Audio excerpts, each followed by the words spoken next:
streaming it on our YouTube channel, which is a private YouTube channel, which we are going to make available to you guys after the training, as the case may be. So, we want to welcome you all to this training. This actually is the third cohort. We had the first cohort last year, then we had the second cohort this year, and great testimonies has actually been coming in from there. Just before we start, we can unmute ourselves and briefly just introduce ourselves so that we, in as much as we are here for training, but we should also know ourselves so that we can better interact with each and every one of us. So I will start the introduction. My name is Uzare Leonard. I'm a medical lab scientist, and also I happen to also be an academic. I'm a lecturer at the Department of Medical Laboratory Science at Federal University of Ekiti, and also happen to be the founder of Frontier Lead Consulting, so which is actually partnering with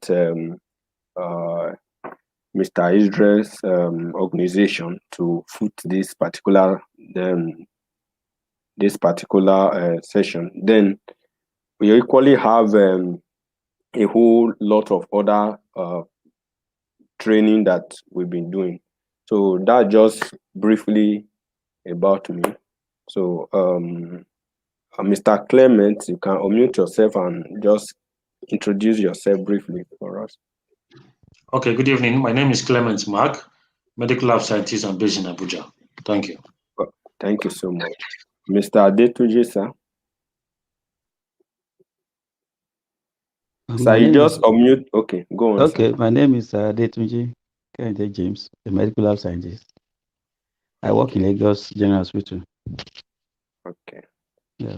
It's nice having all of us around. We believe probably by tomorrow, the other persons that are on the group should be able to join us fully.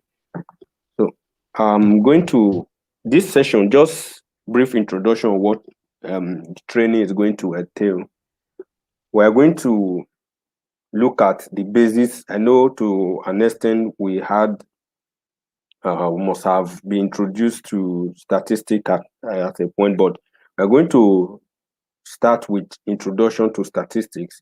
In the reason being that a whole lot of terminologies and things that we are going to be dealing with in the analysis itself, the data analytics itself, if there is no background regarding statistics, there might be a whole lot of issue. I know some of us may have a whole lot of be grounded on statistics, but so that all of us will take up at the same level, we'll just do a brief introduction of statistics. Then after then we'll look at how do you actually choose the kind of statistic that you will use. You know, you hear a whole lot of different ANOVA, T-statistic, correlation, regression, chi-square. What actually inform those decisions? Then that will not take us, before we even deal with that, we'll not talk about normality, because what actually usually inform the kind of statistic you are going to use. You know, basically we have two types. We have the parametric and non-parametric statistic, as the case may be.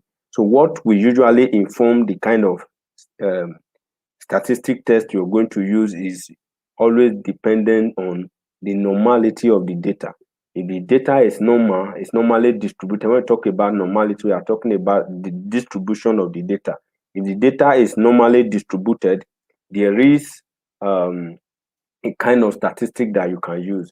Then if it's not normally distributed, there is a way you can also go about it to try to make it to be normally distributed. But if that one fails, then you move straight to the other part, which is to use the non-parametric test.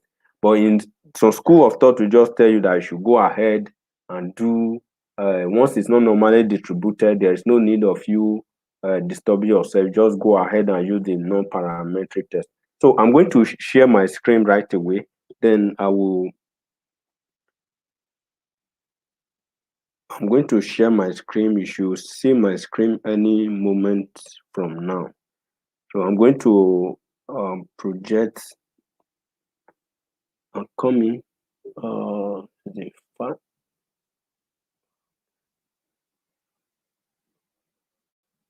Okay.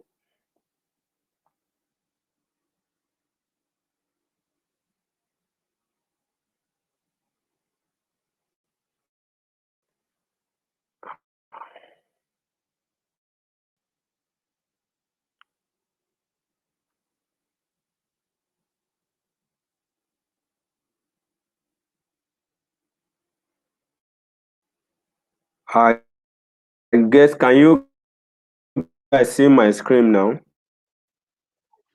Oh yes, it's coming up. Not yet. Can you see my Still screen? coming up. Yeah, we can see, but it's not visible. We're just seeing. Okay, yeah, it's show now. Okay. All right.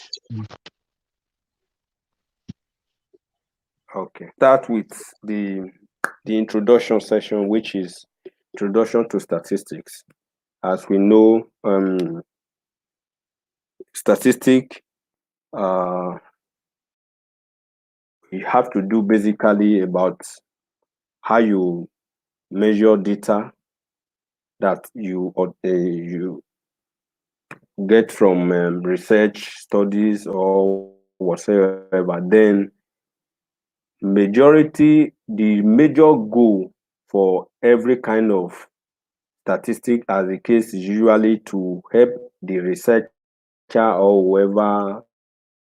And when we talk about researcher, basically we're academic research now. We're talking about, as for example, you work in the lab, you work with an NGO, you work with an MIS of a program, as the case may be. They should be able to use statistics to organize and interpret your data as the case may be.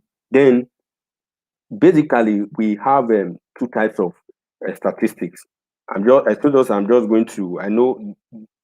going to run through the introduction.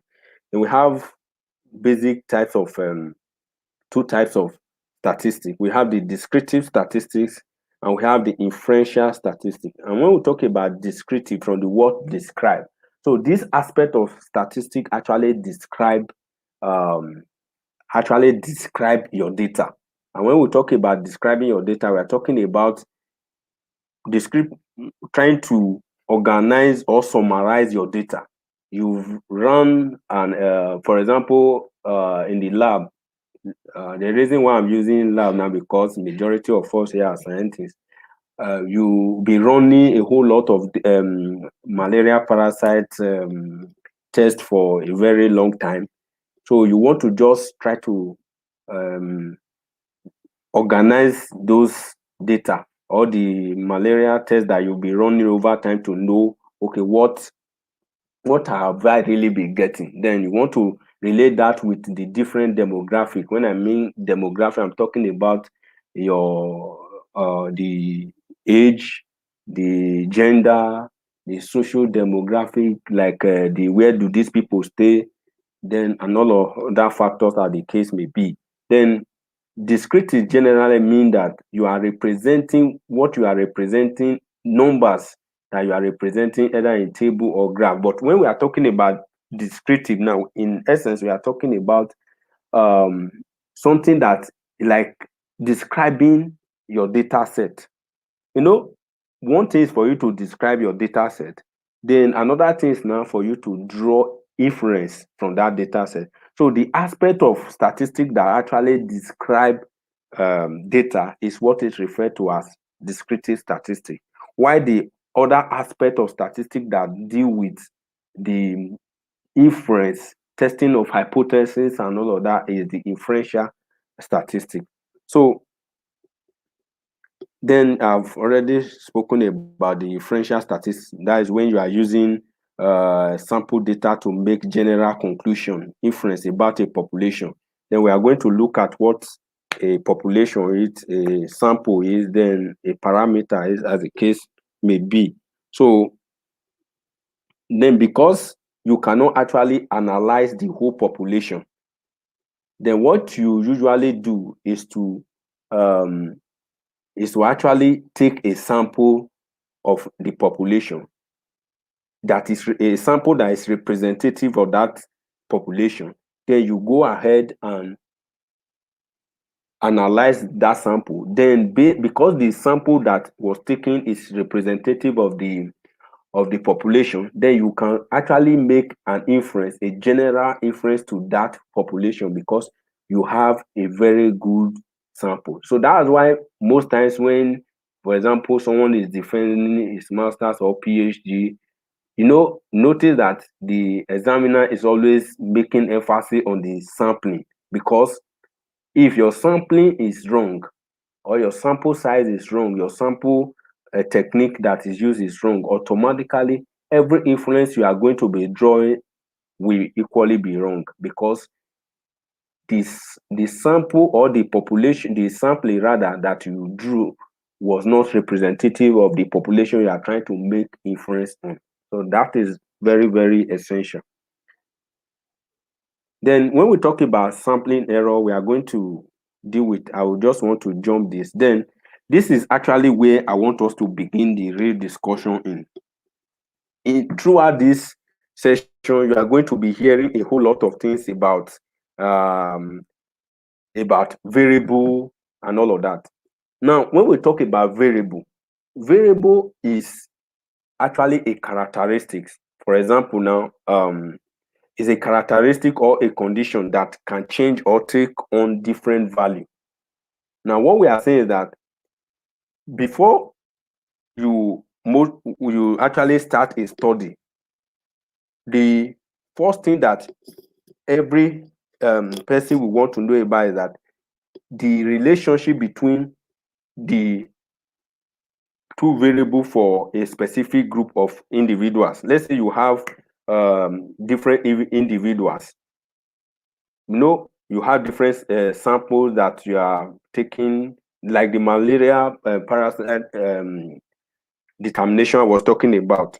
Then you now have two different variables that you want to, let's say the malaria parasite, whether it's present or absent, the qualitative nature. Then you now want to relate that with the gender. The malaria determination itself is a variable.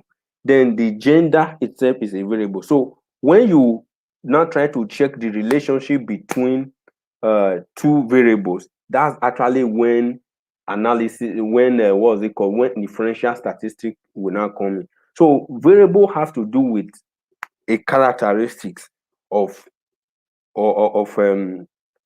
that of anything that can actually change from one individual to another. For example, the malaria parasite of Mr. A may not be the same with Mr. B. Even when they is the same, the parasite density may equally varies. So that is what a variable is. Then when we now talk about a population, we are talking about the entire group of individuals. Now, let's say you are from 18 years and above is a population. But when you now say, for example, Nigeria as a whole, 18 years and above will no longer be a population. It will still be a population, but if you look at it, it's also a sample. Because if we are looking at Nigeria as a whole, holistically, we are talking about we are looking at a population as in Nigeria. Then when you now take a subset of that population, then we'll now begin to talk about sample. Now, so when we talk about population, we are talking about the entirety of group of individual within a group, or whether a group or within a group could actually serve as a population. For example, diabetic patients, their population. Those with high cholesterol level, their set of population. Pregnant women, their set of population. People with anemia, their population. So all those could actually serve as population. So once you hear a population, we are talking about the entire group of individual for a specific case as it may be, as I have mentioned. So, for example, let's say like the example I'm presenting here, that a researcher may be interested in the relation between class size, let's say variable 1, and the academic performance, variable 2. So are we saying now that within the same population, we are having different variables? So we want to look at, for example, variable 1 relation to variable 2, but we have to first and foremost be able to define what our population is. So in this case now, the grade 3 students or 100 level students are actually the population of study. So the class size is a variable, then the academic performance is also a variable. I don't know if we are following. Are Yes, we please. following? I just wanted to, okay, Yes. Madam Ife is back now. I think I've added her to the group. So I wanted to be sure that we are following. So, all right. So that's what, then when we talk about sample, so sample is usually a population, when, like I said earlier, population is so large that you can imagine, for example, you want to analyze, let's say, um, relationship between gender and malaria parasite in all the pregnant women in Nigeria. Yes, it's not that, in fact, practically it's not even possible. Then another reason why you cannot even do that, because of the economic impact. Just imagine how much it's going to cost for you to want to survey the whole pregnant population in Nigeria, with the entire group. So what we usually do is have a sample. So a sample is usually to represent the population in the study. So that's why when you want to do a research, you have to determine your sample size. So the goal is to use the result that you have gotten from the sample to help answer questions about the population. So once you are able to get a sample that is representative, I'm usually using this word representative. So you can, for example, you say you want to study pregnant women in Nigeria. You're only picking, for example, you only pick just because let's say I'm in Abuja, and I just go to National Hospital and let's say take 300 women there and sample them, and the result, I'll just conclude that that's not representative of even FCT. It's not even representative of central business district, that is central area. So what I'm saying in essence is that you must be able to actually determine what the sample that is going to be representative of the population, for you to be able to answer questions in relation to that population. That's why you've seen that a whole lot of journals, they will turn down publications that were written by people, because they've seen that they are making false claim. For example, someone do just the example I gave, use only National Hospital. You are now saying determination of so and so in Nigeria. That is that topic already is misleading. It's already showing that you are biased and you are not actually you even the result you are presenting cannot be trusted, because from your topic alone, you've already presented that a falsehood. So with that alone, they might not even go further to look at any other thing that you have written. So that's why sample determination is is an essential part of every research or of every study. That's why, for example, for multinationals and international organizations, for some of us or that were opportune to work with NGO, or those that have worked with NGO, see that if they want to do a study in any location, the first thing they want to do is to determine the population. For example, they want to do an intervention. They don't just carry money and give you bam. No, they do a sampling of the population. So it's the outcome of that the result of that sampling that will not determine what they are going to give. For example, the nice project that just got finished, the HIV survey.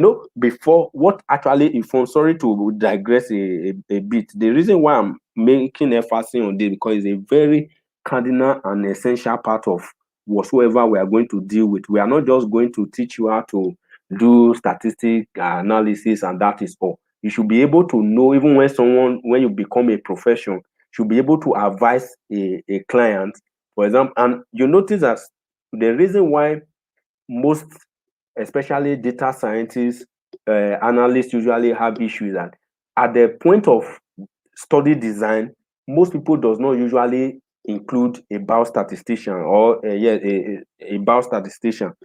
They will just go ahead and design. Then once they finish collecting their data, they just bring it to you, help us to analyze.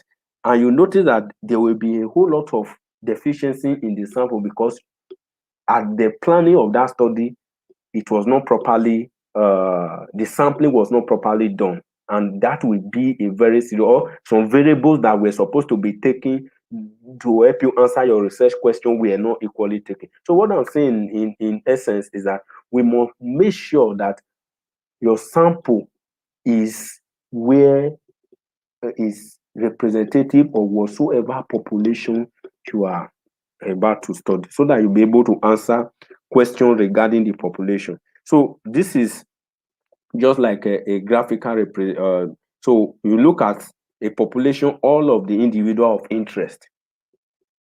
Then the sample is selected from the population. Then the sample is actually the participant, those that are participating in the study or research.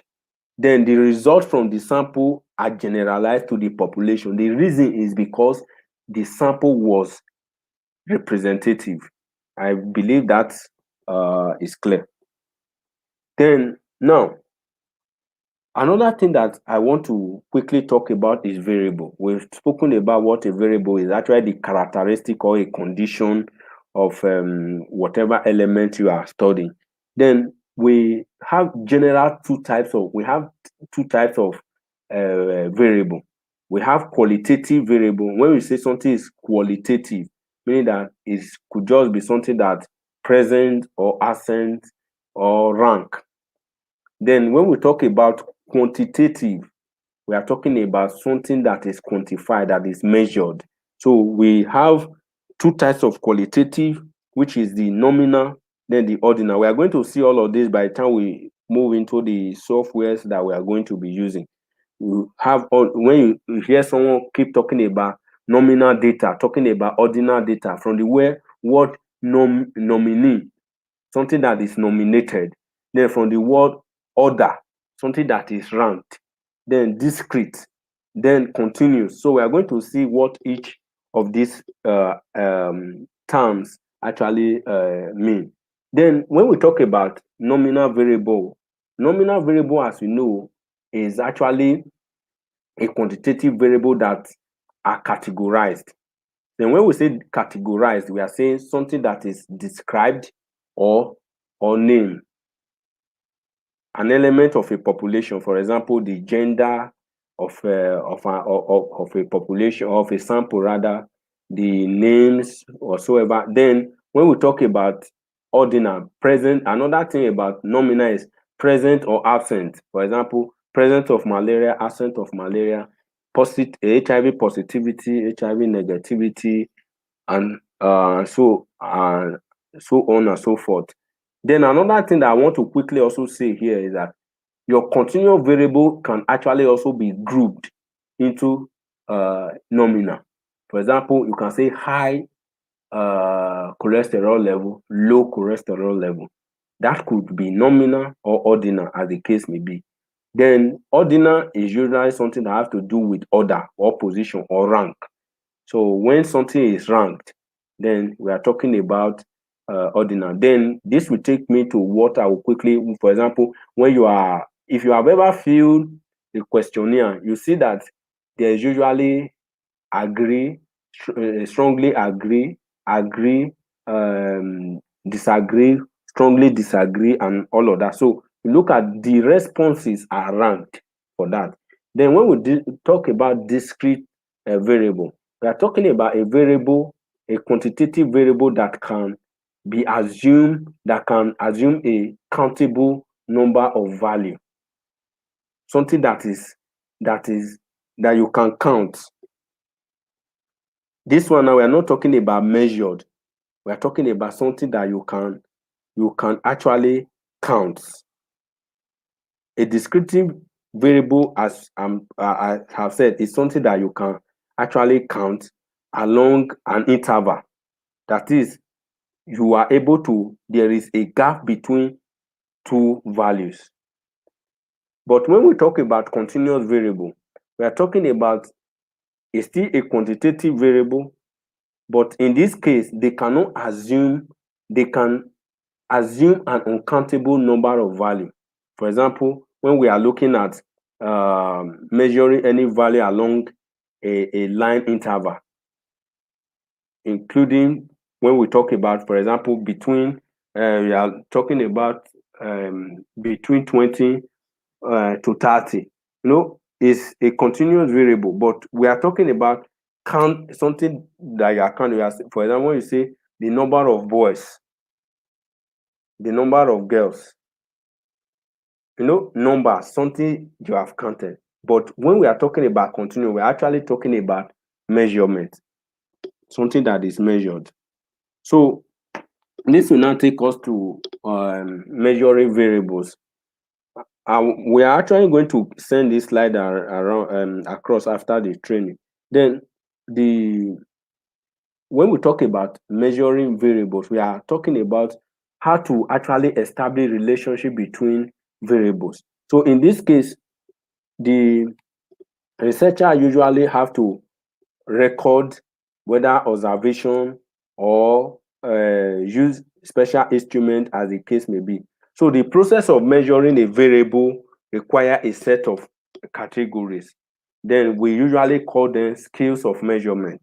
So the software we are going to be using, for example, when you import your data into there, it will ask you to distinguish your variable, to actually define the measurement. Whether is it a string measurement, is it a string data, is it ordinal, is it nominal, is it scale, is it interval, that will help you to actually categorize. Then this will now bring us to the types of measurement scales. We have a nominal scale.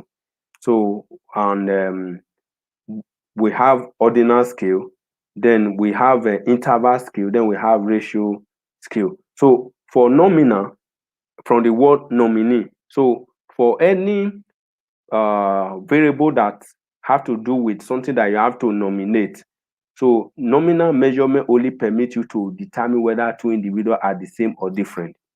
For example, do the two of them have malaria? Is either yes or no. So, but for the ordinal scale, is usually used to set category into order. For example, into different directions. So two individual, you can either have maybe a low value, a high value, or for example, when you're talking about first, second, third, or first position, second position, third position, no, those are ranked. So you have to place, you don't necessarily, you have to place these individuals in the scale. When I mean scale now, in the different order based on your observation or your measurement, as the case may be. Then why for interval scale is it has to do with you using equal size category. When I say equal size category, meaning that for this case, the 0 point is usually located arbitrarily on an interval scale. So another difference between interval and ratio is that for interval there is a 0 point, while for ratio scale rather, value usually indicate none of the variable. So from the word ratio, so it's either ratio 1 to 2. You can't say ratio 0 to 1. It's not done. Say that 1 to 2, 2 to 1, 0.5 to 1. You know, those have to do with a ratio. I'm going to just skip this, then we'll come back to this when we are doing the analysis properly. Okay, I think I should just talk more little about then data collection generally. You know, just like I said earlier, when you have finally when you have finally gotten what you need, your sample size as the case may be, the next thing that you have to do is to actually determine how are you going to collect your data. For example, is it blood sample you are going to collect? Is it questionnaire based kind of research and all of that? So first problem a statistician face is how do you obtain this data? Is very, very essential. Now, the reason why we are here is because we want to learn how to do data analysis. But I want you to know that if you don't know how to collect this data, you may even end up having issue even when you have the knowledge of the analysis. So what I'm saying in essence is you should be able to determine you should be able to know how you are going to collect your data. So the first important thing, as I said, you must make sure that the data you are collecting is a good one and is representative. Then the inference that you are going to make based on this statistic too is very important because it's going to base on what data you've collected. Then the inference can only be as good as your data. I want you to put this in mind. That should be your golden word as a statistician or as a data analyst or as a biostatistician, as the name may be. The truth is that not all statisticians are biostatisticians. So what makes you really make us as scientists better, a good statisticians, is because, for example, especially when we are dealing within the content of biological sciences or biomedical sciences, as it can be, or medical sciences, because we already have the knowledge of the different conditions as biomedical scientists. Then once we now also understand this statistic aspect, then we are actually good to be able to apply this. So the golden word that you are going to take from here is that even in the future, when you have opportunity to also teach others, you must not forget to tell them that whatever inference that they are going to draw from any data is as good as the data itself. So meaning that if your data is bad, your inference is going to be bad. The result is going to be bad. No matter how good you are, once your data is bad from the beginning, your result is automatically bad. I've seen someone who has done a very wonderful work, PhD work and all of that, but the person was stepped down because the instrument that the person used to collect the data was wrong and the sample size was wrong. So all the inferences the person was drawing automatically was rubbish because it was not representative of the population that he was talking about. So it's very essential we know how to collect them. Now, for us to be able, the first thing that you must do, you must avoid a biased sampling method. Now, when I mean a biased sampling method, meaning that you don't use the kind of sampling technique that is going to be biased. Now, what I'm saying in essence is that for you to say something is biased, we are talking about a sampling method that produces data which systematically differ from the sample population. You know, this is actually a very, very serious issue in biomedical research. I don't know for some of us, if we have been following the news, Lancet and New England Journal of medicine just retracted two papers that were published during the um, coronavirus, and those papers were actually the premise upon which the assumption or the hypothesis of chloroquine working and all of that was based on. So they noticed that the sampling and the technique that was used were wrong, and those papers were retracted. So what I'm saying in essence is any method or sampling that you are going to use that is going to make your sampling to be systematically different from the sample population, that automatically make that sampling biased. So an unbiased sampling method is one that is not biased. Sorry to use that English. An unbiased sampling method. I think that's the best way I was trying to actually put it. Is a method that is not biased in itself. So sampling methods are often result in biased sampling. I want you to note this. Convenient sampling. I've been opportune to be in a defense where they ask the person, what method did you use? And the person just screamed biased, sorry, not biased, convenient sampling. Now, I want you to know that convenient sampling is actually a biased method. The reason why it's biased is because you are trying to just be, you are just trying to convenience something that is convenient, whether they fit into it, they don't fit into it. For example, you are doing a study that have to do with, let's say, women with a particular condition, as the case may be, or pregnant women, for example. But maybe you are finding it difficult to get pregnant women for sample. Then you just decide to take any woman that you see. That is convenient sampling. Or you could also call that voluntary sampling, as the case may be. You just decide to use those ones because they are the ones that are available at that time. So automatically, that your sampling is already wrong. So whatever result that you are going to draw from there cannot actually be made to represent the the the population that you are studying. So same with voluntary sampling, where people volunteer themselves because you are not seeing others. Then whoever that therefore just volunteer themselves, wow, oh yeah, let's go, you are good to go. So that is equally a wrong method.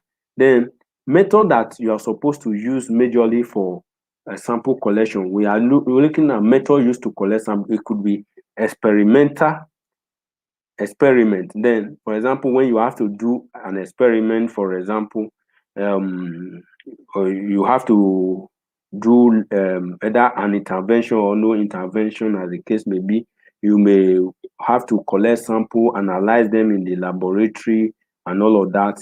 Then the investigator control or modify the environment and observe the effect on the variable under study. For this particular one is actually an intervention kind of study. When I say intervention, I'm talking about introducing something or depriving another one. Kind of, it's like kind of, clinical trial, for example, is a kind of an experiment study. You introduce the treatment to some, then you introduce the placebo to the other. So you now observed the effect of having it or not having it in this two population, two group rather. Then survey. Majority of a whole lot of investigation or study that are usually done majorly in Nigeria are usually survey. Although we have a study too that are experimental, but majorly study that are experimental that are usually animal kind of based kind of study. When I say animal kind of, when you introduce an intervention, for example, let's say you are trying to check the effect of onions on so and so, let's say on cholesterol level. I'm just using as an example. Then you have mice. You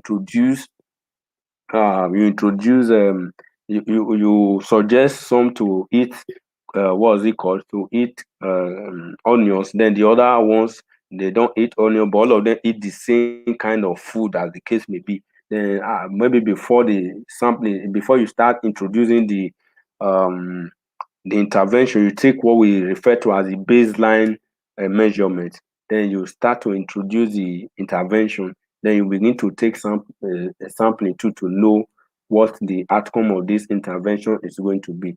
Then for the survey are usually obtained by sampling some of the population of interest. For example, you are looking at, okay, let's say the same what you want to look at, okay, you ask people, you want to check the effect of onion, for example, on the on cholesterol. For a survey kind of study, all you just need to do is to bring out questionnaire to people after they've taken questionnaire. Those that say yes, they don't, they eat onions and all of that. Then you decide to take their sample and analyze. Then you now take for those that do not, because you have to have a control. Take for those that do not have. But because you did not actually design the experiment, you only just take sample from them. Is a survey kind of study because there was no intervention. You didn't, as the investigator did not introduce intervention. That's where most people usually, when they say it's an experiment study that I did now because I did a case control study. No, a case control study is different from an experiment study. A case control study is that you only said, because the reason why it's just a case control study, some of those people that tell you that they don't eat onion might actually have eaten onion. So all of this. Then census, this is like 100% survey, like the one we usually know, because it's actually time consuming and very expensive. Most time it's not usually done. Even the survey that we usually do in Nigeria, I can tell you that 100% is not 100% census, because there are some people and group of people that are actually missed out. Now, two, still talking about this other aspect, we have judgment sampling. So this is also not very good because it could actually be good, but it could also be an issue, because if your judgment is wrong, automatically there is an issue. But probability sampling, in which the element to be selected are drawn on the basis of probability.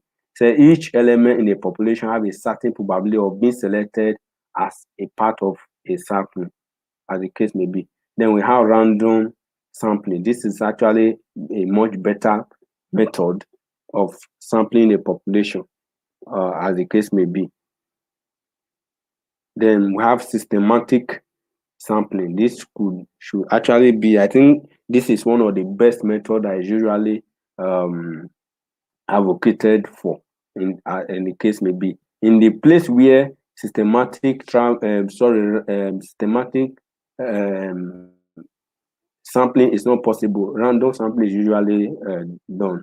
Then we have a stratified random sampling and all the likes, proportional and all of cluster. They are actually quite more. Then you can just read those up. Then we just want to look at, okay, comparison of population and statistic. So once you hear probability, we are talking a property of a population are assumed known. Answer question about the sample based on these properties. Then statistic is using information in the sample to draw a conclusion about the population. So you should be able to note these two terms. They are very, very essential. So I think we'll just, so basically now we'll just look at statistic and the technology. Basically, we have, in the olden days, for some of us, then before the advent of these softwares, a whole lot of work was actually used to calculator, manual computation, and all the likes. So, but now there are a whole lot of other tools that have actually a lot of statistical packages that have actually been made are available. We have the SPSS, we have Excel, we have the R, we have the Python, we have the Minitab, the Stata, the SAS, and the SAS graphic. So these are a whole lot of softwares. But the truth is, let me be sincere with you, there is very difficult for you to see someone that have a grasp of all this software. Now, I will also advise us, if you want to really go into to become a good data analyst, it's usually advised that you start with just two, which is the SPSS and Excel, or the Stata and the Excel. The reason is because every other software that you are going to want to know, whether it be Arrow, the Python, the analytic part of Python, the SAS, and a whole lot of other are actually built on SPSS and Stata and Excel, as the case may be. So basically, for this class, we are going to be diving so much in SPSS. Then we also introduce us to Stata. Excel is something that I believe a whole lot of, but a whole lot of manipulations of data that we are going to be doing are actually going to be on Excel. So that is basically the introduction. So I'm going to exit sharing now, so that I will want to take our comments, so that we can proceed.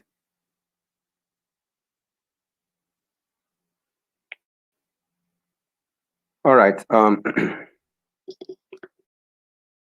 Hello, everyone. Yes, thank you, Yes, sir. Mr. Leonard. We can unmute.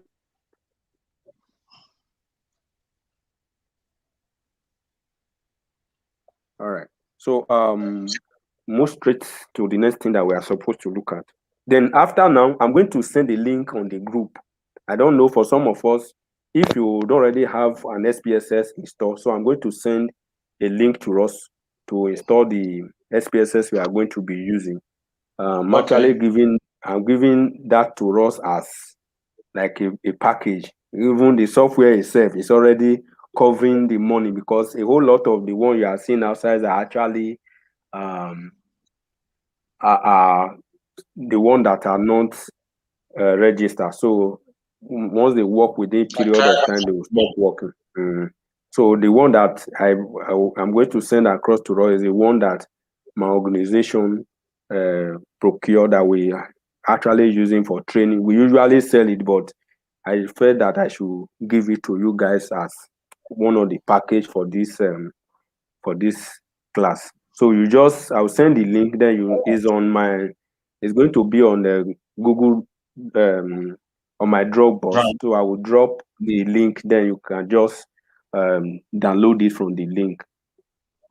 Okay, thank you very much. Okay. Okay, All thank right. you, you. sir. So yeah, please, let's have our questions, comments, so that we can proceed. We're going to be having an hour every day, God helping us, so that we'll be able to. The truth is, once we are able to get the basis of what we are going to, in fact, it will be with the resources that I'm going to send to you, even not just only this video, the previous recorded video that I used for previous training that was recorded too.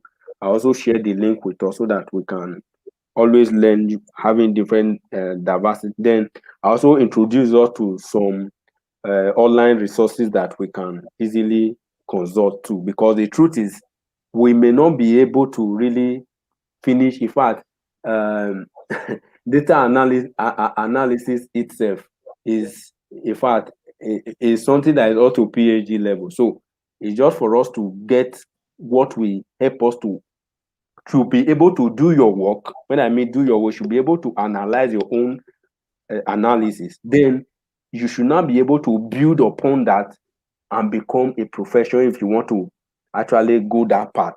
Even that should also reflect, because even in your daily work, it will reflect. We are actually sitting, especially for those of us that are in the laboratory, we are sitting on data that are actually that we can make use of, that it will become so useful to know that you can publish a whole lot from. Then not just only publishing from, because you have quite a whole lot of publication, you can now begin to sort for funding. You don't, the one thing that people don't really understand, this class, I don't just want it to be that only you just come and learn data analysis. I want you to also go, even after this class, you'll be able to begin to look beyond just the bench. When I mean the bench, just the normal routine. You can, me, I also started from the bench. Oh. You can grab data from within based on what you are having in your hospital, in your clinic, whatever, and then move from there and go to academy.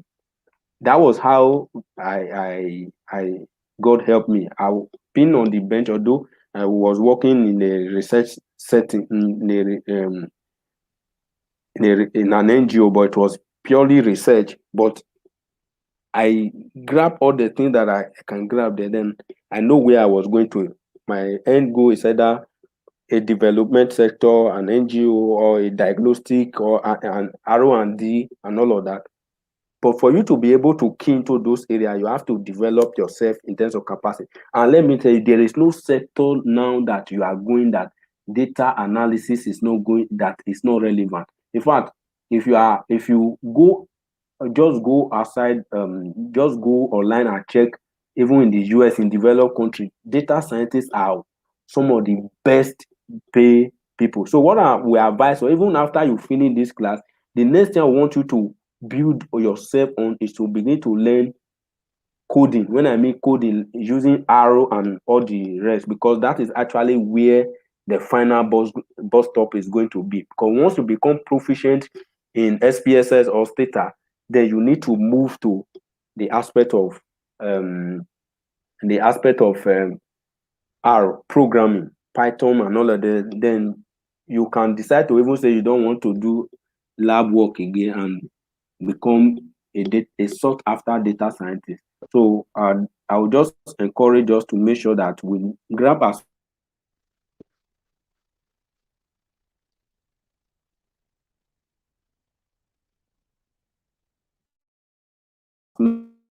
many, we keep learning, then we'll from there get better of us. So I want us to ask our question now, or contribution, as the case may be. Hello. Okay, Hello, thanks, Esther. Leonard, Okay. for your Yes, time sir. and the wonderful presentation. Yes, From sir. my end, I don't have much question. I'll just want you to help us share the slide as soon as you can, and I'll be waiting Okay. for the link to the package. I will share Thank once after now. I will share this link. This um, I will share the slide I use. Then I will share the link for the software too Okay. So on the group. just to clarify, Sir? this is holding Hello? every Tuesday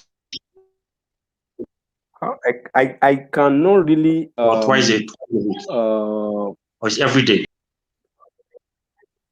hello, I can't really, Hello, I can you didn't hear me? get you. I said, is this class holding every day or is just every No, Tuesday? it can't be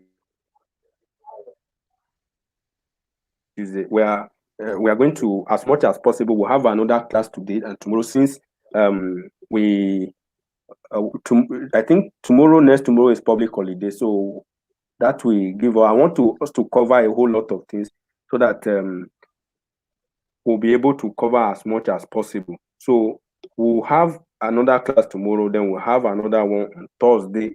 Then I will let us know if we're still going, but most likely we are going to have another one on Saturday and Sunday. So it's just on Friday that I'm not certain yet. Then after then, the reason why we actually say from 10th to 23 is because it may not be every day, so that we'll try to measure our progress within those periods. We now determine when we are going to terminate the class within that time, so that we'll be able to get much. But to be sincere with us, if we are able to really do much from today till Saturday, we must have covered the basic thing that we need to know. Then we begin to give us project and assignment to work on so that we know what the level we've actually attained. Okay. Okay, Yes. thank you. Sorry, I'm having another meeting by 9 p.m. I don't know. Are we having any other lectures after 9 again? Okay, can we be meeting?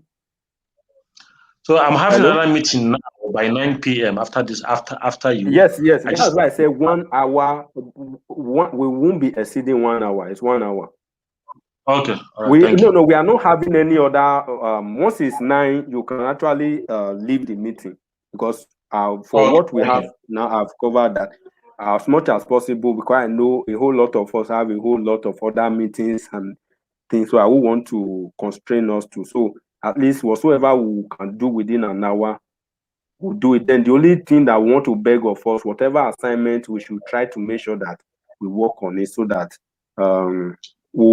because if you don't try your hand on them on whatsoever we are going to be teaching here, it will be like a story to you even after now. So All if right, I thank tell you you. how I learned what I learned, it was not that yes, I also paid for training, but after those periods, I took it upon myself that okay, I really want to develop this capacity. And by the grace of God, I'm not yet where I want to be, but God is helping us. Okay, Okay. thank you so much. Yeah. Yes. Thank you. Madam Thank you, Ifi, sir. I've not heard from you. Any question from your end? Okay, thank you. Good evening, all. I don't know. I found it a little bit difficult logging in the first place, Yeah, but I I think think you've gotten it I was now. able to join later. Yeah, So I found the class quite interesting. So I hope to learn more. you'll learn more by the grace of God. So, although when we Okay. started, we introduced ourselves, can you just introduce yourself briefly, ma? Okay. Ifoma Miracle, my name. Okay, Then okay, currently I'm an intern okay. What hospital? at University of Abuja Teaching Hospital. That's great. I did my Thank then you. bro Clement was my oga. They did internship when they were leaving National Hospital. Then we came to take over from them. So I can actually tell Okay. you. Okay, I didn't. I said that you guys were our oga in National Hospital. I did my internship in National Hospital. Oh, great, great, great. I Okay. didn't And know. you left. Wow. It was after your set that I came in. Okay, fantastic, Yes. fantastic. Yes. So if you are very fortunate to have actually know this and join us, let me share something with you. The first work I got in Abuja after my internship was actually because of data data analysis I did for somebody. I did for Wow. somebody. One person introduced. It's not that I'm boasting. The number of almost all the uh, people in National Hospital, I basically run all their analysis from the doctor to the scientists, those doing their PhD, doing their residency. I run all their analysis. So how do I get to start? I started as an intern.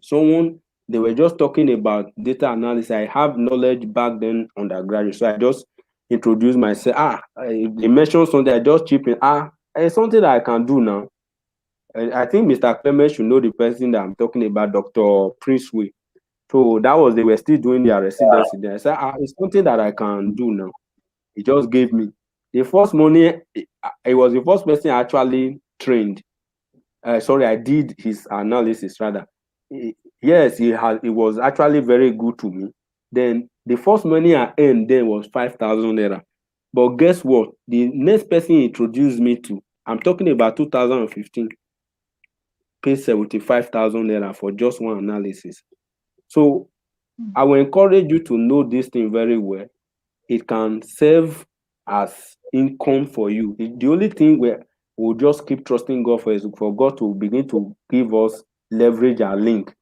I know people that don't do any other work, that the only thing they do is data analysis. And for some of us, we are aware of Upwork, we are aware of Fiverr. I know guys that are on Fiverr, the only thing they do is just data and they are earning in dollars.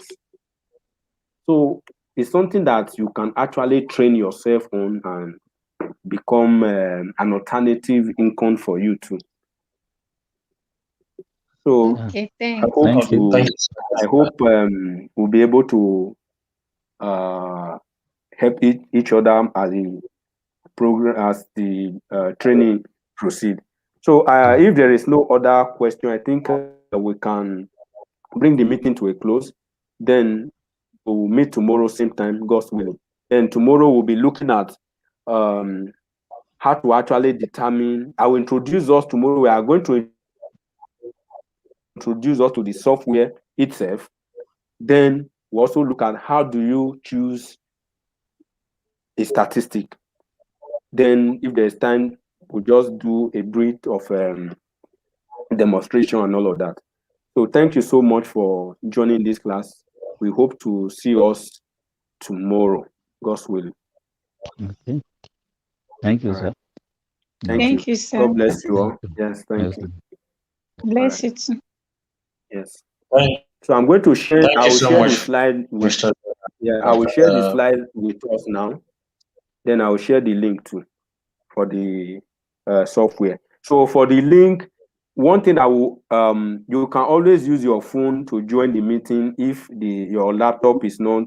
But at a point, especially when you want to start demonstrating, the software you can't install it on your phone. It has to be on your system. So you have to even if I send it to you now on WhatsApp, I will advise that you actually download it on your system because it will make it. I don't know how you might be having issue downloading from your phone because the size is not actually big. I think it's like 200 or something MB or so. But it's better you download on your system than you install on the system too. But I will drop the link for us now on the WhatsApp group. Then another thing you can also help me to do for easy communication, you can just send, you can drop your various email address so that I'll just I can also be sending it across to us on our email because I think email is much more better safe because anything can happen to WhatsApp. You can decide to WhatsApp. say, but you can always go back to your email. Okay. All right. Good Thank night you. and Thank God you. bless you okay. all. Yes. Amen. God bless you. Thank you so Thank you much. so much. Thanks. Yeah. Thank you. Yeah.